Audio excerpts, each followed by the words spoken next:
আসসালামু আলাইকুম guys, back to my channel. আজকে বানাবো টিকা, গরুর গোশের টিকা। তো তার জন্য নিয়েছি আধা কেজি গরুর গোশ, তার সাথে নিয়েছি ছোলার ডাল আধা কেজি। তারপরে ওটা ভিজিয়ে রেখেছিলাম প্রায় 2 ঘন্টা। 2 ঘন্টা পরে সিদ্ধ দিয়ে দিয়েছিলাম। সিদ্ধ করে আমি রেখে দিয়েছি, কাজ একটু তাড়াতাড়ি হওয়ার জন্য আমি আলাদা করে সিদ্ধ করে বেটে রেখে দিয়েছি। বাটছি হলো গরুর গোশ, তার সাথে নিয়েছিলাম ডাল, নিয়ে বেটে রাখছিলাম। তো তারপরে এই যে দেখতে পাচ্ছেন বেটে রাখছিলাম।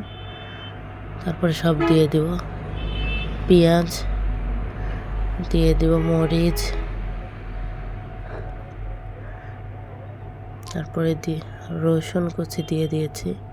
তারপর দিয়ে দিলাম মরিচ। আমি একটা মশলা বানায় রাখছিলাম, এখানে দিয়েছি হলো টিকার জন্য মশলা, তারপরে লবণ, তারপরে দারচিনি, এলাচ, শাহি মশলা সব কিছু দিয়ে আমি একটা ভেজে মশলা বানাইছিলাম, চাট মশলা। তো এটা আপনারা চাইলে কিনেও আনতে পারেন, তো আমি বাসায় তৈরি করে নিয়েছিলাম। এরপরে ভালো করে দিয়ে অনেক সুন্দর করে মাখালাম। মাখানোর পরে লাস্টে যে আমি একটা ডিম প্রথমে দিলাম, দিয়ে যদি পরবর্তীতে লাগে বা শক্ত হয় পরবর্তীতে আবার দিতে পারবেন, সমস্যা নাই।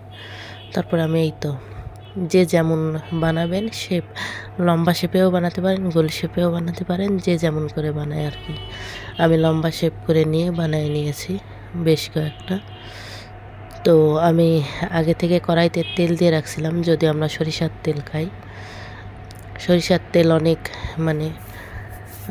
বলক উঠে বেধায়, এই জন্যে সয়াবিন তেল মিক্স করছিলাম। করেই তো আস্তে আস্তে ভাজবো মিডিয়াম আঁচে রেখে। মিডিয়াম আঁচে আমি 5 মিনিট থেকে 6 মিনিট ভেজে নিব। তারপরে আমার টিকা রেডি।